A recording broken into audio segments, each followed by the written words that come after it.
Hello, everyone, and welcome back to the Good Talkers podcast. We are here today. Of course, we are here today, but as we are always here on each episode, and I am Ashton Haugen, um, who is also joined by Tessa Livingston. Hi. She needs to catch her breath because that was, I don't know what kind of That was the intro was most that. fabulous intro I think I've ever heard. It was just gorgeous. Just my brain is just like words. And I'm also joined not just by Tessa Livingston, but by the wonderful Deanna Cooney. Thanks. I don't know what's the matter with me today. So awesome. The way you just kept going. You're like, fuck it, I'm in. Improv. It's improv. And we also have our wonderful, amazing producer, Jordan, who we appreciate so very much because, well, you just heard our intro, and that's what he's got to work with. So we love him very much. Hey, guys. You can make that sound better, right, Jordan? In post? Just fix it in post? Definitely not. Darn. Too good. Today, we're here to talk the good talk about something that we all kind of have near and dear to our hearts, and that's getting coaching. So this can be kind of a tricky subject because you want to work, when you do get coaching, you want to work with somebody that you trust, but how do you know that you can trust them? What to look out for? Things like that. When to get coaching is another question that a lot of people ask, and what happens when you get coaching that is not of the highest caliber and you decide maybe it's time to walk away from this? What do you do in that situation when you know that your journey with coaching or coaching by this specific individual has ended? We're going to talk all kinds of good stuff all about coaching today. But before we get into that, Tessa has a fabulous story I know that she would like to share regarding a little incident that you had recently. Would you elaborate, darling? I had an incident. I'm so excited to hear this. I'm so excited to hear this. I don't know anything about this. Go. I hope it's as exciting as I thought it was anyway. But so I'm in a show at the moment. I'm in a one-act play, which is really fun. It's a theatre thing. I haven't been in theatre for years, and it's been really, really great. And Jordan, because he lives in the same city as me, was so kind, and he surprised me and came to the show, which was really wonderful. So it was so cool to see you afterwards. I was like, oh my God, I know you. He charged over. So that was really exciting. So to give you a bit of a idea of what the story is about, it's a bride and her maid of honor, and the bride is running away from the wedding. I am said bride, which is fun, and I basically try to escape on like a little boat, and the boat is real. So the boat is maybe like a meter and a bit long, and it's like this little wooden thing that has straps, and it's like it's really short, like it's only maybe like half a meter tall. And so I pick it up with straps and put it on my shoulders and like walk around with it, and it like wobbles all over the place. And my character is obviously trying to escape, but she can't row a boat. She doesn't know how to row a boat, so she's like all over the place, and like there's oars everywhere and all of this sort of stuff. But I'm also in a wedding gown, and so there's a lot going on. And in my brain as a performer, the worse the boat stuff happens, the more stuff I have to do, and the funnier it is. So that's my whole job. My whole job is to just make the boat look as difficult to use as possible. I was doing my job, and one of the oars fell, and they are wooden oars. And as I went to sort of catch it, my hand slid down the top of it, and it cut open my hand. Because you're on stage, you're like adrenaline, like no idea what's going on. You're just like, you don't really feel it. And then at one point I sort of saw my hand, and I saw it, and I was like, oh, that's blood. Oh shit. Looked at my hand, and then my first instinct was, fuck, I'm gonna get blood all over this dress. Yes. Oh my God, I can't, like it already gets dirty enough from the stage. Oh my God, I can't do that. And so my instinct was to let go of the oars in my hands and put my hands through my hair like I was freaking out and wipe blood through my hair. Oh my God. And like I had this, because when you're on stage, like you're performing, but you've got like 20 or 30% in the back of your brain that's still active, that's still you, that's still making decisions. It's assessing and judging and making choices. We're still being present, And I had this conversation in my brain. It happened like it was maybe 10 seconds worth of conversation that went from, fuck, there's blood. Oh, I can't touch my dress. Put it in your hair. Like just that, I was like congratulating myself for being so smart. So what happened? Did you have did anybody notice? Was it Jordan? Tell us. Well, you from the audience on this night that you see this, is this something you noticed or? No, definitely not. You handled it really well. And the hair color and the blood color, you did well. That was Tessa's really got red hair, right? on the Yes, she point, does. on point with your creativity there, because everything else was white, which is a problem. It's a problem. Total Good problem. execution. Thank you so much. The boat is white. My Wow. dress is white. The other girl is in like a light purple chiffon dress. Can't touch shit. Wandering around like Was it a lot? bloody- Was it dripping, or was it just enough to be problematic? It was enough to be problematic. It was probably like one decent bead that if it had have gotten on my dress, you would have seen it. Okay. Yeah. Okay. So it was, but that was my really fun, just I'm bleeding on stage. What do I do? Oh, that's Put it so in your hair. great. Just wipe it in your hair.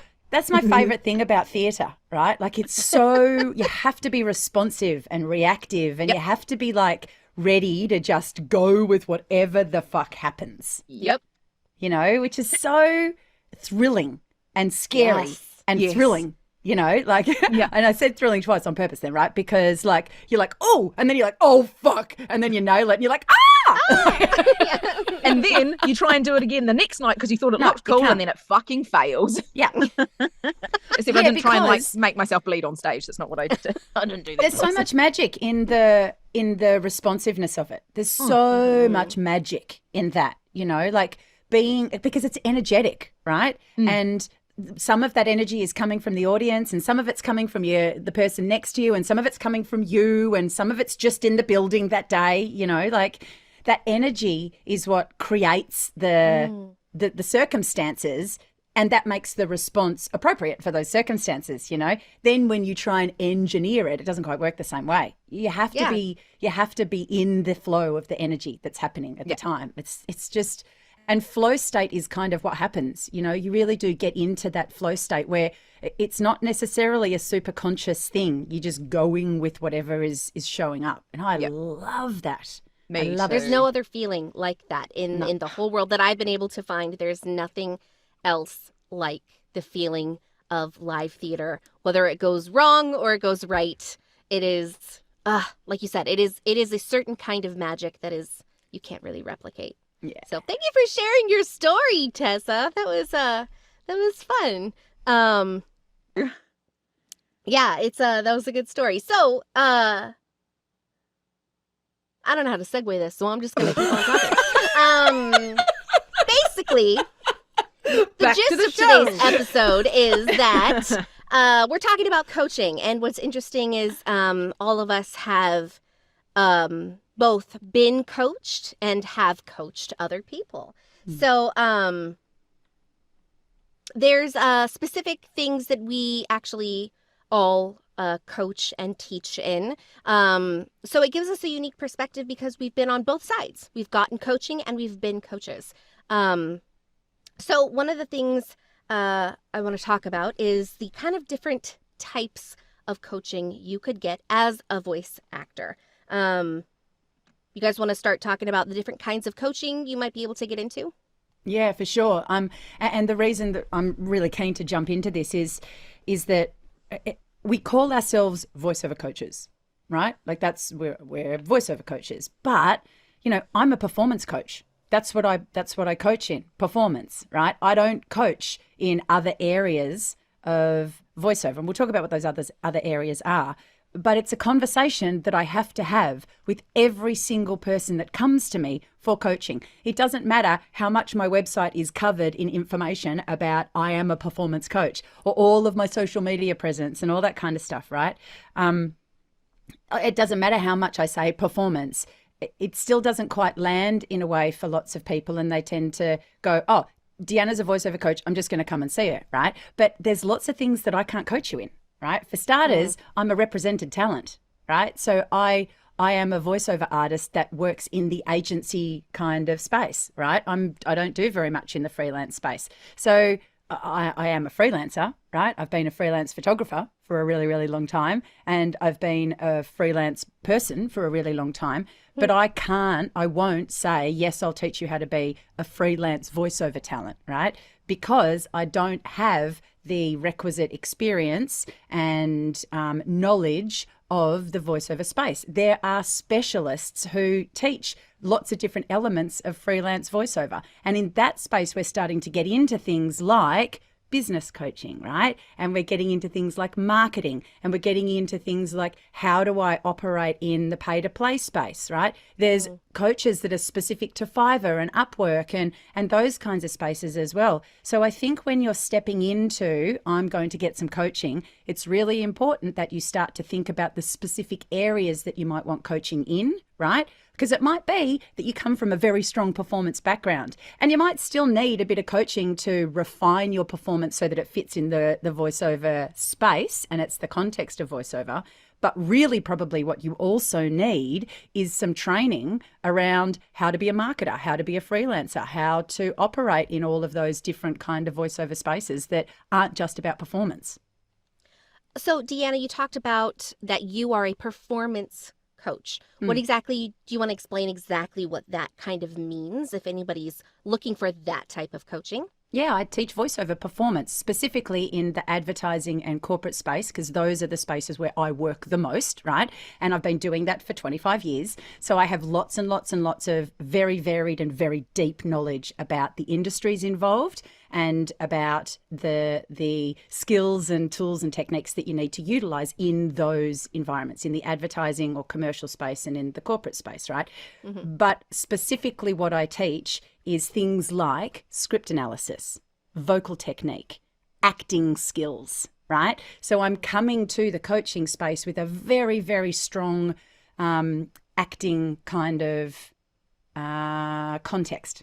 Yeah. So when you come to me for coaching, I'm going to teach you how to be an actor, right? And I'm going to teach you the performance tools that you need to be successful and professional in the commercial and the corporate spaces. Now, those skills are applicable across every other genre of voiceover, because when you're a voiceover artist, you're an actor, whether you're doing character or whether you're doing advertising or any of that kind of stuff. So those skills are applicable, right, in other places, but you're probably going to want to find a performance coach who works specifically in animation, for instance, or video games, for instance, because they'll teach you how to take your acting skills, right, and apply them in the context of that niche.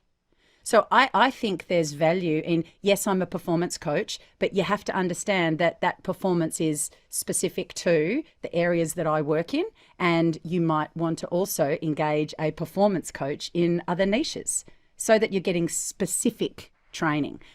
But also, you know, from a performance perspective, sometimes you might just want to go learn how to be an actor first. You might not even need voiceover specific performance coaching yet. You might just need to go learn how to be an actor and then come and get more high level coaching that is specific to the niche that you want to work in. Did that answer the question? Yeah, that's absolutely. That answers the question totally. And I feel like that's some people will be like, oh yeah, well that's a no-brainer, but it's really not, because I feel like people who come into like wanting to be a voice actor, sometimes they don't even know what that entails. Sometimes they don't even know not just what niche they want to be in, but like the niches within the niches. Yes. You know what I mean? There's like all different kinds of things. Yeah, you could be like, yeah, I want to do animation, but does that mean that you want to do little like shows for children, or do you want to do anime? Like those are very different types of niches within the niche of animation in voiceover. So yeah, it's interesting that some people who, when they step into the space, sometimes they don't know. And that's okay. Like if you don't know right away, like explore, learn, try new things, because you never know what you're going to love or what is going to like, you know, spark your flame. So my next question is, should we be getting coaching from people inside the industry? I'm a big fat yes. Yes, of course. I am a big fat yes too. It's not really much else to it, is there? Yeah, but what's interesting is that, like, I feel like even all of us on this podcast have different things that I would say that we have more experience and expertise on than each other. You know what I mean? Like, Yeah. Tessa, you are just brilliant at knowing just how the voice works and how to get your voice to do things. That is just, I've learned so much personally from you, just knowing you, and talking to you. You just know how to help people use their voice. And Deanna, you're also really super great at, you know, a million things, but you're really great at, like you said, what you do the best, which is performance specifically for commercial and advertising. That's what you know the best. And Jordan, where would we be without Jordan, who knows, you know, audio engineering and taught us like basically how to use Zoom correctly. Yeah, totally. Absolutely. Like I've learned an enormous amount around how to use my equipment that I know how to use for voiceover delivery, right? Yeah. But what I'm doing right now is not voiceover delivery, right? Like I had to make adjustments to how I use my microphone and how I set up my space for podcasting over specific voiceover delivery, you know? So helpful as well, because literally during this episode, Jordan has messaged me and said, Tessa, is your sound for musicians on or off? Because it needs to be on. And we literally talked about it at the beginning of the episode. Make sure it's on. Yeah, no. So we got that. So valuable, so helpful. Yeah. I like what, like, the distinctions and the different things that we can get coaching in is so important. I have to explain it to people as well. I am a voiceover vocal coach. I'm not your performance coach. If you want performance, I can give you little bits. Sure, totally, no problem. But I cannot tell you how to break down a script to make it a performative read. I can tell you how to keep your voice consistent. I can tell you how to move it and shape it to create tone for a sound that you're trying to get to keep it safe, all of those sorts of things. I can't teach you how to perform it. Yeah, I think also experience level is really, really, really important because someone can have been in the industry for 5 minutes and say, yes, I'm a coach. I can teach you because I'm in the industry. I'm a professional. I am working, right? But if they've only been working for 6 months or a year, then they're going to be able to teach someone who's brand new how to get to where they are, right? But I am always looking for people who have a lot of experience to teach me and coach me. You know, like I want people who have deep, deep knowledge to share with me. That's my kind of preference around that. But that's not to say that you can't employ someone as a coach who hasn't been in the industry or in their profession for very long, as long as they're kind of ahead of you, I guess, right? But that does actually bring up that point that you made in the intro, Ashton, about how do we know when to leave a coach? And I think probably if the coach is telling you things and you're like, oh, I already know all of this stuff and I already can do all of this stuff and this coach is no longer ahead of me, you know, like the grasshopper has like gone forward and is now at the level, like that's when you move on, right? And you have to be discerning about that. That's not to say that, like I've been in spaces with people who are much less experienced than me and learned from them, right? There's always something that you can learn from a person, right? But I think that's one of the markers of, do I stay in this coaching relationship or do I move on, you know? I think another marker as well is if you're somebody's client and they're coaching you and you're asking for something and they're not quite providing what you want or what you're after, and you don't seem to have that alignment of sharing. I think that's another time to maybe to think about going to somebody else as well who can, because like as a client you have the right to ask for what you need, and if your coach isn't quite giving you what you think you need, you're within your rights to move on as well, I think. Yeah, I think that's Absolutely. actually really important. Yeah. You know, and that doesn't make that person a bad coach at totally all, not. or a bad teacher. It just means the alignment's not there anymore, right? And that's okay, right? People, you can't expect someone to give you everything ever, right? It's just like every relationship. You know, you don't go into a relationship with a person going, right, you are going to be my everything forevermore, right? This is just fucked up, right? It's not okay to do to a person in an intimate relationship, and a coaching relationship is intimate. It really is, especially around voice, right? Because our voice is so intimately connected to our sense of self and our identity and how we engage with the world, you know? So So it is a really intimate relationship. And that can sometimes mean, like, you get into these relationships and you form that really intimate bond, and then you feel guilty about breaking that bond, And as a coach, I've felt that as a person being coached, but also I feel that as a coach, like I had someone in my membership today who's been in my membership for like, I don't know, a year and a half, like a really long time. She's like, all right, I have to stop my membership because blah. Right. And it's all super valid. Like, she doesn't even have to explain to me why, but we've worked together now for a really long time. Now our relationship is going to shift into a different space. She's like, I want to go to one-on-ones now. Great, no problems. Let's level up the kind of engagement that we have. Right.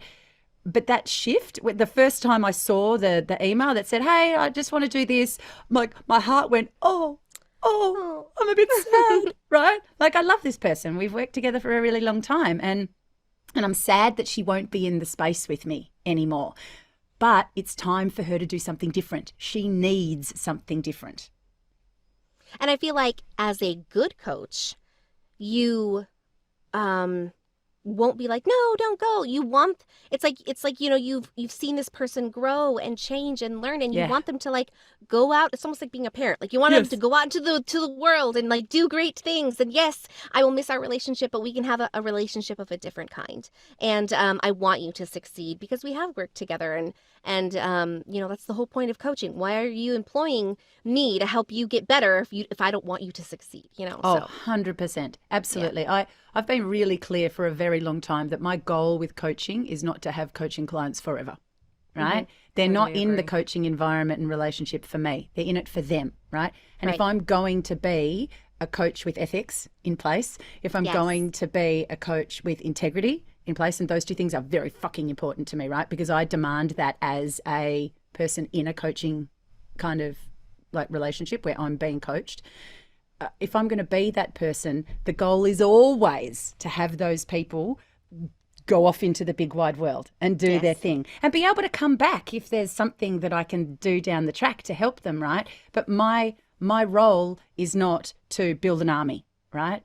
My role is to build a fuck ton of empowered, independent humans that get to do whatever the fuck they want with their life. Yeah.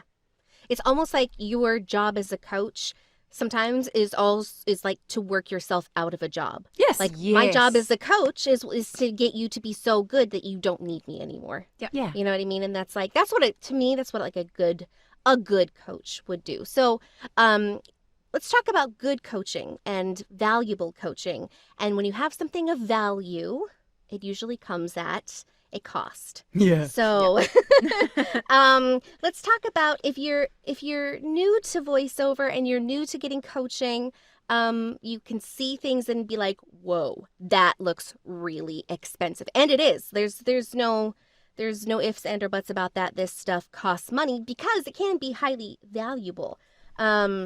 So for the people who are somewhat new to the coaching space, where do you think if they're going to start out and use their own money to do coaching, what would you recommend their focus should be, and what kind of resources maybe they should pour their money into first before other things? What do you guys think?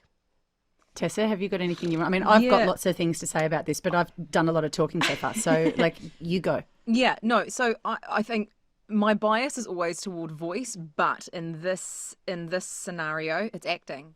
I think you just have to understand whether you want to be an actor or not. And then I think what you do is that you find where your major deficits within that are, and then go to that space. Because I have this conundrum with myself all the time as a specific vocal coach, going, okay, when do I need to let people go to performance? Like, because there's only so much I can do with a new person to go, okay, look, you've got to get your breath support, we've got to get our tongue out of the way, we've got to do, resonance, blah, blah, blah. And there's only a certain, because then we start playing with scripts because we're testing out those voices, and then I go, cool, actually, I need you to move on now, and you can come back to me when you want to start doing more intricate work with your voice, because there's this chunk in the middle that I just can't access.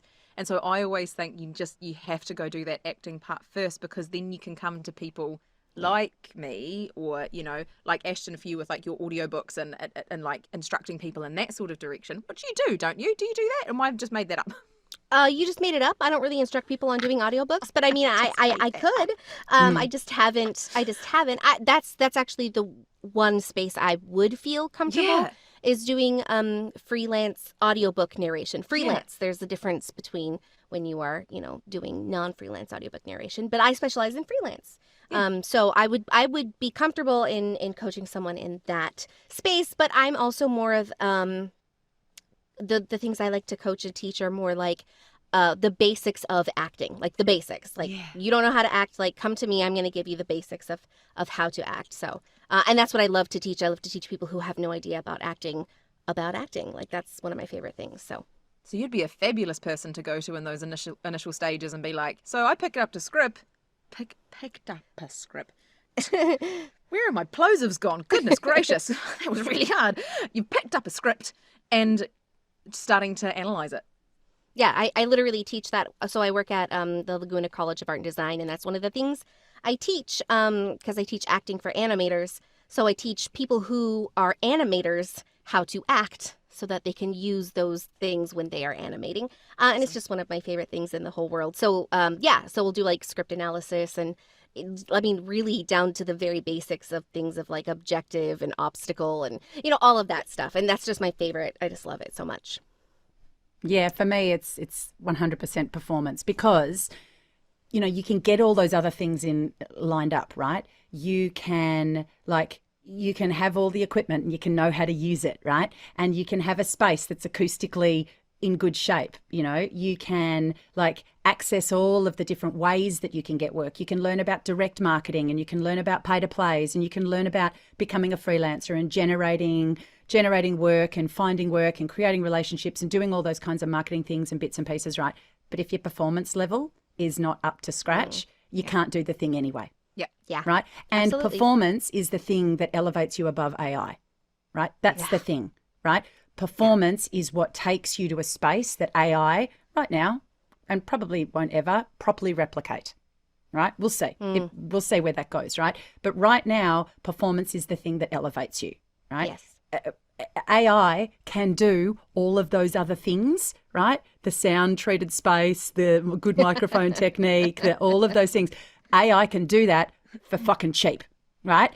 And easily and with no fucking around. You just type some words into a thing and it does it, right? So if that's all you've got, if all you've got is something that can compete with an AI, you'll never be able to do it as cheap as an AI. And you will be doing $5 jobs forever, right? So, or you'll stop getting those jobs, right? Because AI is a convenient, easy, cheap way to do things at that level. The way you elevate yourself above that is through performance.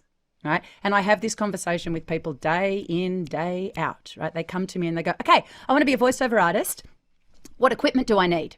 I want to be a voiceover artist. How do I set up my space? Right. And I'm like, well, I can give you that information. That's not very complex. And in fact, you could just go and Google it and you would find that information really fucking easily. Right. But it means nothing if you can't provide a read that connects with people on the other end.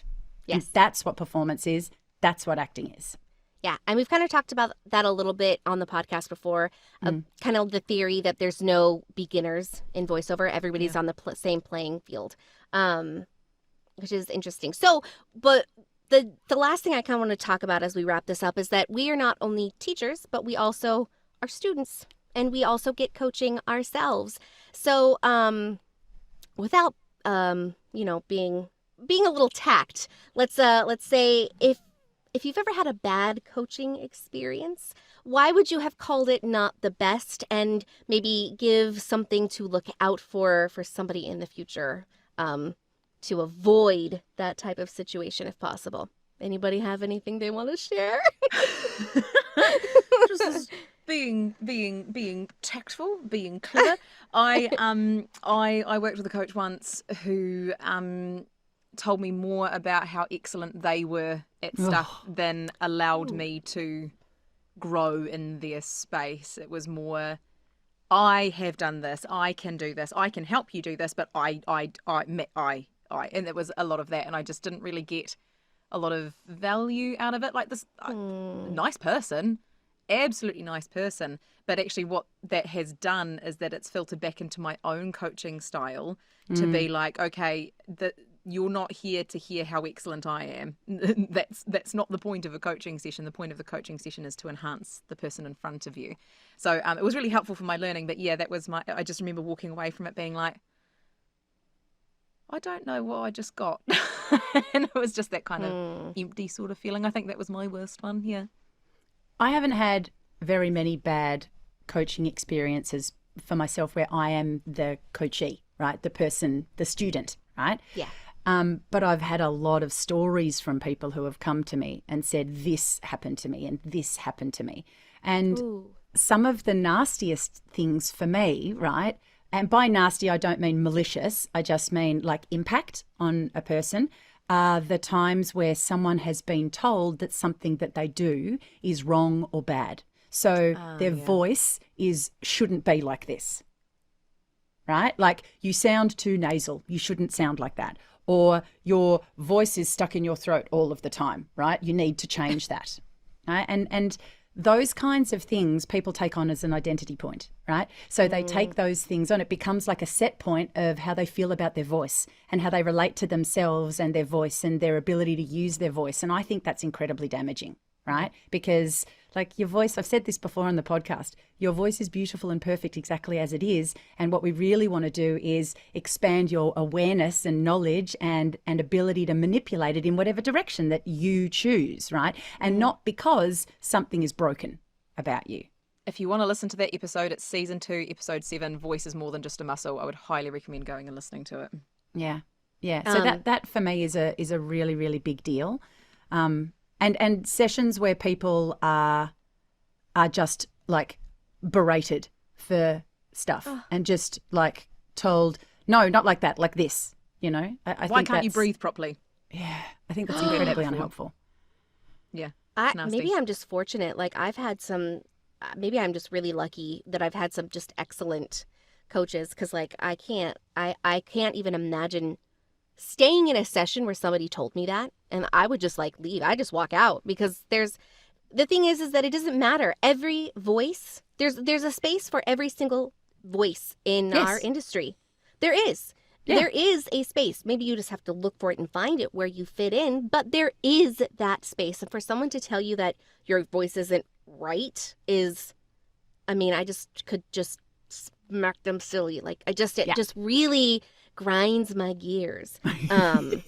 Yeah. So what should people be looking for? What do we look for in a coach? And what should people be looking for when they go find a coach? I think that's a really important question because, Ashton, what you just said was, I haven't had any bad coaching experiences. I haven't had any bad coaches, but you've probably been really fucking selective and careful about who you work with, right? Yes. So what are the boxes that someone has to tick before Ashton Haugen says, yes, I want to coach with you? Well, when I am looking for a coach, it's going to be for a specific reason. What do I want? I need to know what I want to accomplish first before I even start looking for somebody. I need to know, what do I want to accomplish? What's the end goal for me? Is it getting better in a specific area? Is it making a new demo? What is my goal in these coaching sessions? I think having that end goal is really important so I know what to look for. And then I am just really careful that I like to vet out a lot of people. I like to get word of mouth. I like to ask my peers, who do you like working with? Who gave you a lot of value for what you paid for? Who, all of that stuff, whatever your recommendations. Also, I have not a lot of time myself. And so I need to know if like the person that I'm going to work with, if our schedules are going to align. You know what I mean? That's another thing I need to think about. And also, it's just personality is actually a lot of it. Like you said, it's an intimate relationship. And if I'm not going to click with somebody, it's going to be very difficult for me to be super vulnerable if they are not the type of person that's going to give me a safe space to play and do things I may not be great at on the first try. So that's kind of my perspective of what I look for in a coach. And I love getting coaching, and it's been extremely valuable to me. And I would highly recommend everybody do it if you can find a good one. Yeah, and I think speaking a bit more to that point of like, how do our personalities work together and how does the person's coaching and teaching style work for me? Because there's a lot of different ways that people learn, right? So it can be really helpful to understand how you learn best and find somebody who teaches in a way that is congruent with how you learn. And the way you find that out is by having a chat with someone. So if a coach isn't willing to give you 15 fucking minutes of their time to work out whether or not the relationship works, then I would say stay away. Yeah, absolutely. That's a really good point. A lot of the coaches I also have worked with in the past, before I reach out to them to get one-on-one coaching, usually I will take a class from them in a group setting. Yeah. So I know what they're like. It's a little less risk. And it's less monetary, it's less that I'm putting in to figure out if they're a good fit or not. So Yeah, I think that's excellent. Yeah, that's a really good way to do it. But I really like if you've never worked with them in a group setting, the 15-minute session is just to get to know each other. I think that's very, very valuable. It's also valuable to your coach because 100%. Because they don't know if they're going to want to coach you. Like, yes, you know what I mean? yes. Like that, it serves me as a coach. Yeah. I don't want to work often with people that I haven't had a chance to engage with. Right? Yeah. It depends. I have certain structures in place. Like you can book a 30-minute feedback session with me and you can just go onto my website and book that shit in without having chats with me first or anything like that. But that 30-minute feedback session, that is just as much about us testing each other out as anything, right? Yes. And it's a bit more valuable than a 15-minute chat, right? Because when you book a feedback session with me, you submit reads. I send you scripts, you submit reads, I listen to those reads. And most of that half-hour session is me giving you feedback on your reads, right? So I get a sense of where you're at in your voiceover development, right? You get a really clear sense of where you're at because I can tell you, and and you get a sense of how I operate, right? And so we get to test each other out a little bit. And it goes beyond just testing each other out because you get value from the session as well, which is why it's a paid thing, right? Like it's not a free thing, 15-minute chat, that's free, right? But if you want some actual coaching and some actual feedback, then that feedback session is a really, really cool way to assess where you're at and assess me, and I get to assess you as well. And then what I love doing at the end of those sessions is saying to people, this is where I think you need to go next, right? If I'm not the right person for you because you're not at a level that works with the way that I offer things or whatever, or timings don't work out, or time zones are too much of a clashing thing, or there's some reason that we don't work, I can make suggestions about where I think you should go. And for me, that's a marker of a good coach, not to toot my own horn too much, right? But I think if someone is willing to say to you, hey, listen, here's where you're at. Here's a bunch of resources that you can access. Here are the coaches that I think you should go and see. I think that speaks to integrity, And also, like, if someone comes to you and they're like, oh, well, I want to get experience in, like video games. Like, that's not your expertise. So, like, you know what I mean? Like, yeah. Yeah, 100%. Yeah. So this was a great little talk. I love talking about coaching. We should do it some more in the future. Yeah. But right now we have to move on to sounds I can't make. Jordan, that was delightful. Thank you. Thank you so much. Jordan, you have a sound for us today, I hope. I do. Awesome. Okay. It's a toy, apparently. It's a toy. Oh. Okay. That's all I'll tell you. It's a toy, and won't tell you what type of toy. It won't tell you anything. But you will see the toy at the end making the noise. So this is a guy making the noise. I'm going to share this. Here we go. Okay. This is a guy making the noise. The tricky thing about this is he's got a mask on, so you can't actually see what he's doing with his mouth. Can't see his mouth. Which I kind of like. Good work, Tessa. I like the idea of this one. All right, you guys ready? Accident. Okay.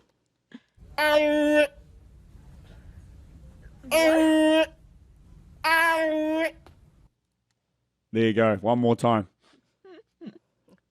Is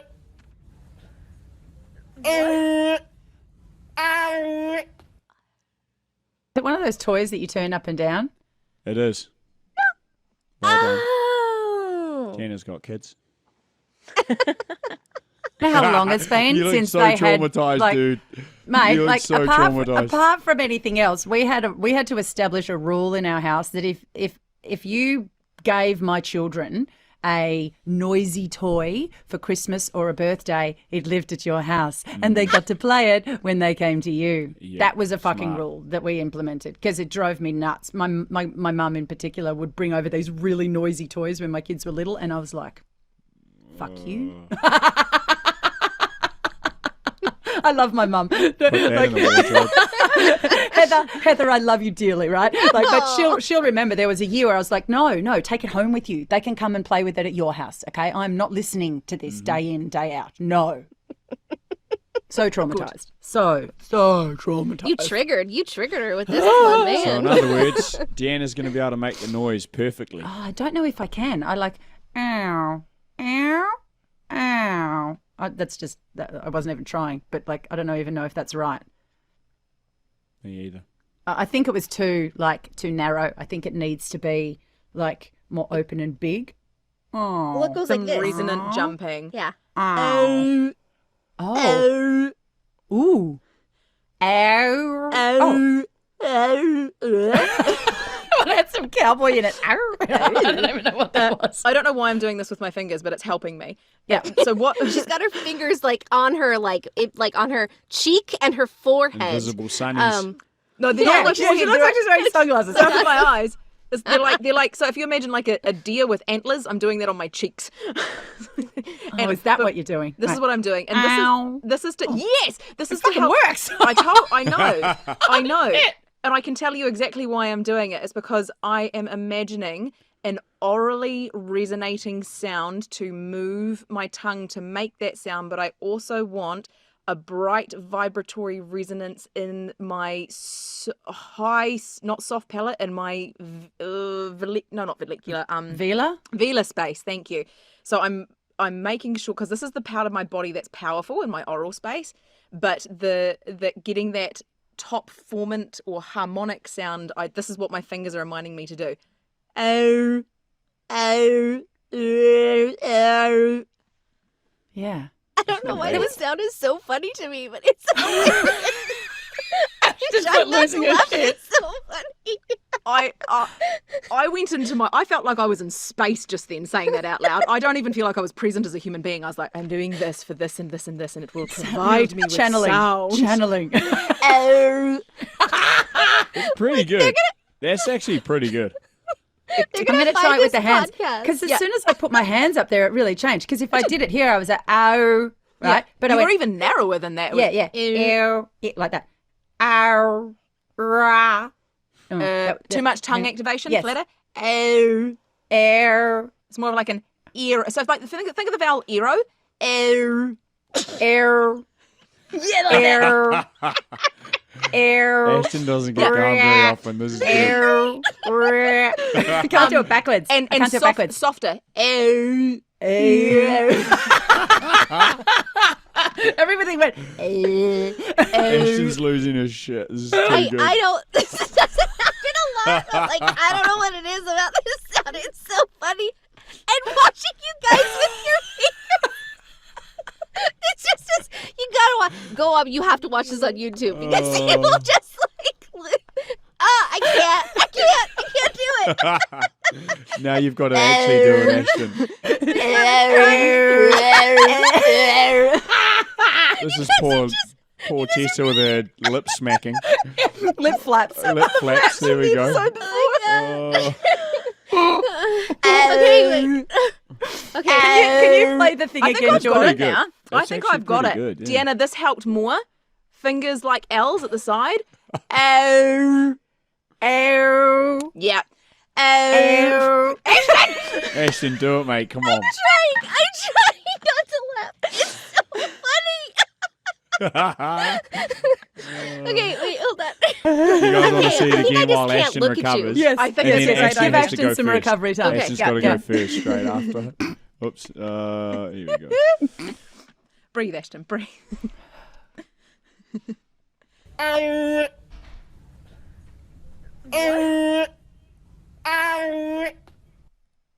So it has a bit of a sharper beginning and end too. Yeah. I right? need Like the it sound needs gets to come closed to here off. a little bit higher. I think More it's nasal. Yeah, but less nasal and more like you've got both going together. Go, Ashton. Yeah. I love that your fingers are like this.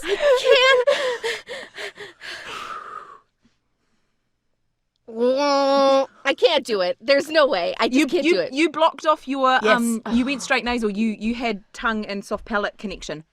Yeah, because I've been laughing so hard that like my throat is closing up. Can Okay, you do hold it on. try it with your tongue out. Yeah, that's it. And now you need to just go a little bit brighter. So think backspace up here. So like No, yeah. that's not it. closer. Yeah. No, you're in the right direction. So can you go like that? Oh. Yeah, there you go. Nice. Okay. Yeah, okay. And now we just need a little bit brighter. Ow. There it is. That's it. Okay, now I'm going to share what the actual toy sounds like. Are you going to do it though, Jordan? You have to do it. You have to do Oh, it. right. Well, I didn't have to do the last one. Yeah, well, Oh, we ran out of so- time. God. That was our fault We're going for to come talking back too to much. that though, because I'm going to good. practice. I'm going to come back to that one Okay. because it blows my brain. Yeah, I'll try. Yeah. You got to have your finger endless. Just Yeah, start. it's so hard. You can feel like you have to put something on Nino, your face. Nino. It's so weird. Ashton laughed all the way home, but then she did it immediately. I can't look She had at to you. do it. 'Cause I will go off again. Oh, I'm gonna try. Air. There we Hey, go. I got it. yes. That was Really, That was really good. good. I'll take it. You've been practicing, Yeah, haven't I've been you? practicing, definitely. All right, so show us the toy. Yeah, show us the toy. Show you know, you the toy. they're so cool, and like the Yeah. hand action that dude is doing is completely Is the like, toy. It is the Yeah. toy, yeah. It's coming. There you So go. it's really interesting, right? Because the sound happens because it's like a vacuumy kind of thing, Yeah. right? L. Which Yeah. is why the lip rounding and elongating of your canal, is really important. L. L. L. Oh no, I've lost it now. Oh Oh my god, guys, we gotta stop. Stop. got this one. You got it. You got it. Do. You guys do. Actually, Oh, yeah, you you can even can like do do it. it the other Got way. it in Well both ways. done. It's You got it's the thumbs and the fingers. oh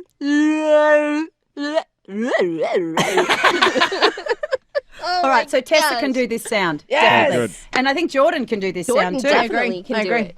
I'll Yeah. take it. So I would mildly successful sounds we can't make. Maybe we could change this one to sounds we can partially make. Yeah. So good job. This was a really one. I'm still recovering from my laughter, but this was a really fun episode. Not just because I have all the good endorphins from laughing so hard at you guys, but because this is a really good topic, something we all truly care about. I'm sure we will talk about this again in the future. But if you would like to share maybe some of your coaching experiences with us, please reach out to us at thegoodtalkerspodcast@gmail.com. You can also find us on all of our socials. So find us on TikTok and Instagram and Facebook, I think. We're out there. Just And Google YouTube. us. And We'll find YouTube. us. You can watch our YouTube. episodes on YouTube. And I would watch Definitely. this one because it's fucking hilarious at the Oh end. god, just for the sounds you can't make. Holy shitballs. Yes, please watch it on YouTube. So leave us a comment if you laughed as much as I did, because I'm sure you will. And in addition to all of that, if you would like to work with any of us, Jordan included, please reach out to us. You can go directly to our website under the Learn With Us portion of our website. And, we would love to either coach you or send you in the right direction to where we, can think that you can get help out there. So, reach out to us. We love to talk to you. And we hope you're having a fabulous time wherever you are. And we will see you next time. Bye-bye. Bye. See ya. Bye.